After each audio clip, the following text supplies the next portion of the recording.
स्वागत है आपका आज की चाय पे। आपने मैडम का यस गाइस बर्थडे व्लॉग तो देखा ही होगा गाइस। तो अच्छी बात है। देखिए सीधी बात है, ऑफ कोर्स अंकल नहीं जा सकते हैं बाहर या सामान ला सकते हैं, तो उनके नाम पे ही सामान ला के दिया जा रहा है मैडम को कि देखो देखो अंकल ने ये लेके आए, अंकल वो लेके आए। बट देखा जाए सबको पता है जनाब लेके आते हैं उनके बिहाफ पे, ये तो मतलब इट्स फाइन, ऐसा ही होता है। बेटा गिफ्ट लेके आता है और कहता है पापा ये अपनी तरफ से आप दे देना, इसमें कोई मुझे गलत बात नहीं लगी। बट मतलब ऐसे इमोशनल सीन जो चल रहा था, पहली बात तो ये डेली सोप जो है बहुत ही टिपिकल डेली सोप बन चुका है। और डायरेक्शन जो है मैं कहूँगी बहुत बढ़िया करिए जनाब, आपने सब कुछ बहुत नेचुरल लग रहा था, बहुत ज़्यादा। मैडम के लिए जिस तरीके से आंटी और अंकल रो रहे थे, यानी जनाब की अम्मी और जनाब के पापा रो रहे थे, बहुत इतना मैं कहती हूँ सब एक्टर्स हैं, नो डाउट जनाब, नो डाउट आपकी एक्टिंग सीरियल में थोड़ी बहुत ठीक रही है।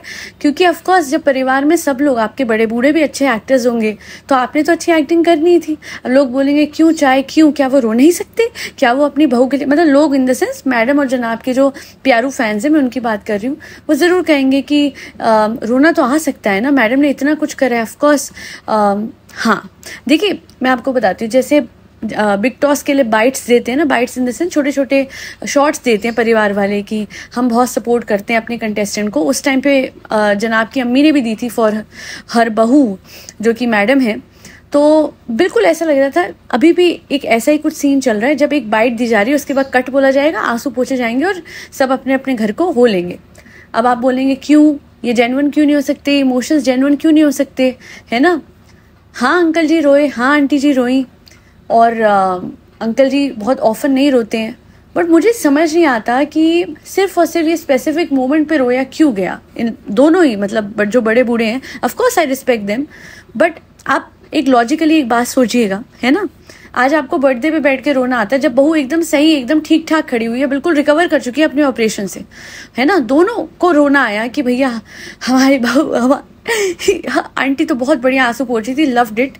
हाउएवर मुझे आप लॉजिक दीजिए, यही मैडम ऑपरेशन के लिए गई हुई थी, right, when she came back, ठीक है, नीचे वाले घर में रहती है अम्मी, नीचे वाले घर में, वहां से बाहर निकल के अपनी बहू का स्वागत नहीं करा इन्होंने, अपनी बहू का वेलकम नहीं करा इन्होंने।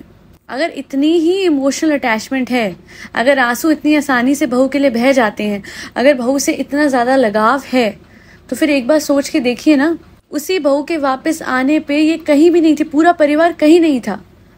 और जब मैडम ऊपर आई थी, मुझे लगा था वहां पे ये लोग होंगे, पहले से बैठे होंगे, लिटरली उनका वेलकम करने अच्छे से, विद फ्लावर्स या जो भी, चलो फ्लावर्स मना होते हैं, नए नए पेशेंट को एलर्जी भी हो जाती है, होते एग्जिस्टेंस तो होती, वहां पे खड़े तो होते सारे के सारे। अम्मी जी रोते हुए हमारी बहू आ गई, हमार बहू, ऐसे कुछ तो करती, नहीं कोई भी नहीं था। और बहाना क्या था कि उनको इन्फेक्शन हो जाएगा। अगले दिन या उसके अगले दिन मुझे याद है साहिबा के बेटे के हवाले से मैडम ऊपर घर में गई थी, है ना, इन लोगों ने दिखाया नहीं था, बट शी वॉज देयर। तो इतने लोगों में वो खुद जा सकती है, पर इतने लोग उस औरत का स्वागत नहीं कर सकते, उस औरत का वेलकम बैक नहीं कर सकते उसके घर में, जिस औरत ने एक्चुअली इस पूरे परिवार की लाइफ बना दी। हाँ ऊपर वाला करता है सब कुछ, बस जरिया तो मैडम थी। अगर आज मैं रिएक्शन बनाती हूँ मुझे 100 चीज कही जाती है, तुम तो उनके नाम का कमा रही हो, और जब मैं कहती हूँ कि ये तो ऊपर वाला देता है सब कुछ, तो क्या कहते हैं जरिया तो ये लोग बन रहे हैं। तो मैं तो ये कहती हूँ चलो जी, मैं इतनी एहसान फरामोश नहीं हूँ, मैं तो कहती हूँ जी फाइन, आपके व्लॉग्स पे रिएक्शन दिया ठीक है, और मेरा चैनल जो है वो उसकी वजह से चला, मान गए। But then on the other hand madam ने तो घर बार लिटरली लाइफ फ्यूचर सब बना दिया साहिबा का और उसके परिवार का। और आंटी जी अपनी बहू के लिए आ नहीं पाई ऊपर, उसके लिए नीचे वाले घर से बाहर नहीं निकल पाई, ऊपर तो छोड़ दीजिए, ऊपर वाले घर में तो छोड़ दीजिए। और अब जरा बात कर लेते हैं अंकल जी की। आप लोगों को याद होगा मैडम सबसे पहले घर में आई और अंकल जी के रूम में गई, है ना, यस पापा पापा आ गई मैं पापा। उसके बाद अंकल जी ने क्या बोला, आ गए चलो, ऐसा कोई रिएक्शन था ना, वही ब्लैंड सा, एकदम ही फीका सा, नॉन इमोशनल रिएक्शन था, है ना। अंकल जी रोए तो नहीं, उनको तो अंदाजा होगा ऑपरेशन करके आई है मैडम, उनको तो पता होगा कि लिटरली एक बहुत डिफिकल्ट फेज से वो बाहर निकल के आई है। क्योंकि जब इतना लंबा ऑपरेशन होता है तो माइंड यू बहुत रिस्क होता है ना। एक फॉर्म साइन कराया जाता है ना हर ऑपरेशन से पहले, सबको पता होता है कि इंसान ऑपरेशन थिएटर में जा रहा है, वापस आएगा कि नहीं ऊपर वाले पे। वो इंसान जब घर आता है तब क्यों नहीं किसी के आंसू बहे, कोई क्यों इमोशनल नहीं हुआ, क्यों कोई उस टाइम पे नहीं था मैडम का साथ देने के लिए। और आज लिटरली एक कॉन्सेप्ट बनाया गया है, birthday vlogs, countdown begins, bring in bring out, बैठ के इमोशनल बातें करना, ये तो फिर आपका पैटर्न है। This is all scripted. How come your emotions didn't come out जब उनका मुश्किल फेस था, और आज वो एकदम ठीक ठाक सही सलामत खड़ी हैं। और देखिए किस तरीके से दोनों के दोनों ऐसे रो रहे थे कि ओ माय गॉड कितनी इमोशनल अटैचमेंट है। यस गाइस, मैं हमेशा ये पेपर संभाल के रखूंगी गाइस। ये लोग बहुत करते हैं मेरे लिए, और मैं भी प्राउडली कहूंगी मैं भी बहुत करती हूँ गाइस।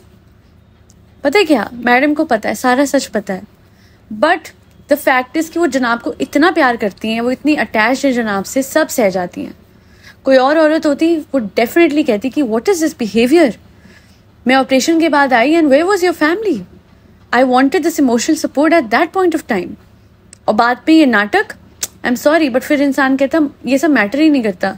जब मुश्किल का वक्त होता है तब तो साथ होते नहीं हो। इंसान ठीक होके खड़ा हो गया तो बैठ गए एक शॉट देने के लिए रोने का। मैं तो हैरान हो रही थी कि अम्मी अब्बा इनके दोनों रो रहे हैं, है ना, अम्मी पापा, बट ये मैटर करता है। मैं फिर कह रही हूँ बड़े बुजुर्ग हैं, I respect them, but think about it. अगर कोई इंसान इतना बीमार था और उस टाइम पे तो आप अवेलेबल ही नहीं थे, आपके इमोशंस तब निकल के नहीं आए, और आज बैठ के बस ये व्लॉगर्स का यही मुझे पसंद नहीं आता है कि आपको ऐसा दिखाएंगे कि oh my god we are the best family out there, but the reality is कि बीच बीच में दिखते रहते हैं कितने बेस्ट हैं आप, कितने अवेलेबल है एक दूसरे के लिए। और ये इमोशनल अटैचमेंट ये आप लोगों की वजह से दिखाई जा रही है, ताकि आप लोग ना इनके व्लॉग्स देखते रहे। एकता कपूर के सीरियल्स क्यों चले थे? क्योंकि वो हम साथ साथ है मूवी जैसा एक डेली सोप चलते ही रहता था, जिसमें एक दूसरे के लिए लोग कुर्बानियां देते ही जा रहे थे, परिवार वाले, है ना। और बहू होती थी सती सावित्री, कुछ भी कर दे सास, हाथ मरोड़ दे, इमोशनल ना हो, उसकी बीमारी में साथ ना दे, बट बहू एंड में मम्मी जी खाना खा लीजिए, आपने खाना नहीं खाया, मैं आपके पैर दबा दूं, वही सब कुछ हो रहा है। बिल्कुल उसी तरीके से मैडम और जनाब ने भी वो एकता कपूर वाले सीरियल का कॉन्सेप्ट पकड़ लिया है। डेली सोप दिखाए जा रहे हैं आपको। और हैरानी की बात यह है कि यहाँ पे दिखाया जाता है कि सास ससुर कितने इंपॉर्टेंट है, सास ससुर के लिए मैंने लाइफ जी है, सास ससुर मेरे लिए कितने इमोशनल है। और वहीं ऊपर वाले घर में, साहिबा वाले घर में बिल्कुल उलट हो रहा है। कहाँ है सास ससुर? बुजुर्ग सास ससुर को अकेले छोड़ा हुआ है। और इसमें सिर्फ साहिबा की गलती नहीं है, ऑफकोर्स इसमें उसके हस्बैंड का भी पूरा इक्वल योगदान है। हम एक इंसान को सब कुछ सारा ठीकरा उस पर नहीं फोड़ सकते। उसके पति को पैसों का ऐसा लालच था, आगे छोड़ के अपने बुजुर्ग माँ बाप को। उनका मन नहीं करता होगा क्या अपने पोते से मिलने का? मन तो करता होगा, तभी तो आपने देखा होगा रिसेंट व्लॉग में कैसे वीडियो कॉलिंग पे आंटी बात कर रही थी, जो जाहिद की मदर है, वो बात कर रही थी अपने पोते से। बेसिकली मुंबई में वही परिवार रहता है, वही लोग रहते हैं जो कि खून के रिश्ते हैं। पता नहीं मैडम को कैसे, अच्छा हाँ मैडम ने तो इतने एहसान करे ना, इसलिए इनको बर्दाश्त कर रहे हैं, समझ रहे हैं आप लोग, वरना तो मैडम का भी वहां पे कोई वो नहीं था। और जाहिद भी इन लोगों के काम करता है, वरना इन दोनों के अलावा आपको बाकी कोई दिखेगा नहीं। मैडम की मम्मी भी जब तक काम कर रही है तब तक उनसे मतलब है ना, जब तक बच्चा संभाल रही है, नैनी बनी हुई है। वरना आलम तो ये था कि कितने 7 या 6-7 साल हो गए थे और जनाब एक बार भी मैडम को उनके मम्मी के घर नहीं ले गए थे, और एक बार भी वहां ठहर के नहीं आए थे। He never went to Pune. और यहाँ पे सिखाया जाता है कि ओहो हो, हे गाइस, माँ बाप से प्यार कीजिए, उनकी रिस्पेक्ट कीजिए, उनका ध्यान रखिए। हाँ हाँ हाँ, यही चीज आप थोड़ी मैडम की मदर के हवाले से भी कर देते, है ना। आज जाके तो आपने उनको घर पे रखा, चलिए देर आए दुरुस्त आए, but all I want to say थोड़ा सा तो जेन्युइन बना लो व्लॉग्स। लिटरली ऐसा लग रहा है कि सीरियल के एपिसोड की स्क्रिप्ट सोच रहे हो आप लोग। और मैडम की रिकवरी बहुत बढ़िया हुई है, बहुत जल्दी वेट लॉस हो गया है ना। इंसान बीमारी में थोड़ा सा देखा जाए उसका वेट गेन की तरफ जाता है, क्योंकि उसको जो खुराक दी जाती है वो काफी भारी और काफी अच्छी दी जाती है। इनका वेट लॉस हो गया, इनके फेस पे ग्लो आ गई। पता नहीं कौन सी सर्जरी थी, पता है किसी ने उस दिन कॉमेंट किया था, ऑब्वियसली ऐसा कुछ नहीं है, बट मैं सोच रही थी, मैं कहा हाँ लग तो ऐसा ही रहा है। वो पतले होने वाली सर्जरी नहीं होती है जिसमें पेट का साइज छोटा करते हैं और जो भी मैंने इससे सुना है, तो आई वाज लाइक इनकी तो वैसी सी लग रही है। अच्छा खासा वेट लॉस होके एकदम स्किन पे ग्लो आके ऐसे फोटोशूट हो रहा है। या तो कुछ गड़बड़ है या फिर सीधी बात है, मैडम जैसा कि मैंने पहले वाले एक व्लॉग में भी कहा था, she is a super woman, because जैसे वो रिकवर करती है किसी बीमारी से, मैंने किसी को भी नहीं देखा, कोई भी ऐसे नहीं कर पाता, ना कमजोरी फील होती है, एंटीबायोटिक्स की कोई कुछ नहीं।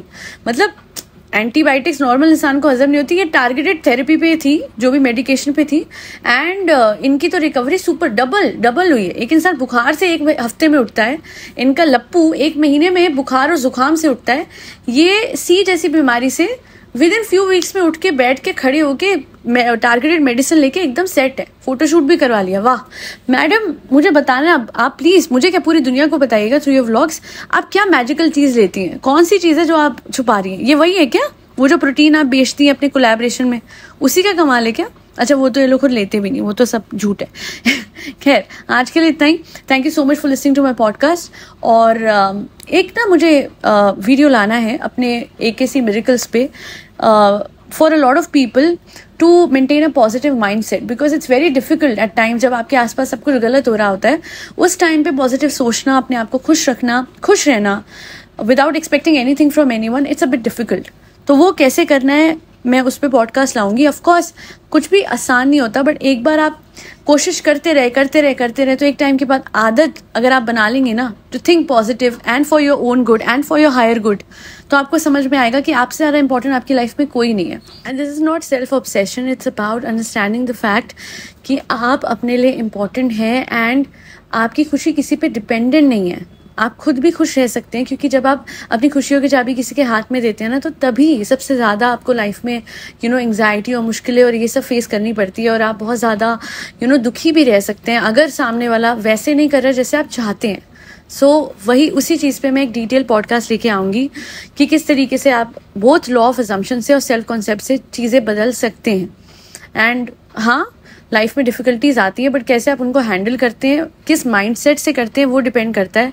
क्योंकि फिर एक टाइम के बाद जब आप बहुत ही पॉजिटिव माइंडसेट मेंटेन करते हैं, तो nothing can ever make you sad, और कोई भी चीज़ आपके फेथ को, आपकी हिम्मत को हिला नहीं पाएगी। दैल बी ऑल। सब्लिमिनल्स मैंने जितने भी थे ऑलमोस्ट भेज दिए हैं। आई गेस कुछ बहुत फ्यू ऑर्डर्स और रह गए हैं। I will send them as soon as possible. Thank you so much for having so much faith and trust in me. And मैंने कोशिश करी है कि जितने एक्सटेंसिव एफर्मेशंस मैं डाल सकूँ मैं डालूँ, because I want you to understand कि एक तो subliminals and along with that LOA part 1, LOA part 2, LOA part 3 जो मेरे AKC मिरेकल्स चैनल पे है, इसके कॉम्बिनेशन से you can change your life, because life is a miracle. कभी भी कुछ भी हो सकता है। आज के लिए इतना ही। फिर बच्चों को खाना खिलाते रहे जिसमें कैट्स, डॉग्स, गौ माता और बर्ड सब आते हैं। जय श्री राम, राधे राधे, हरे कृष्णा।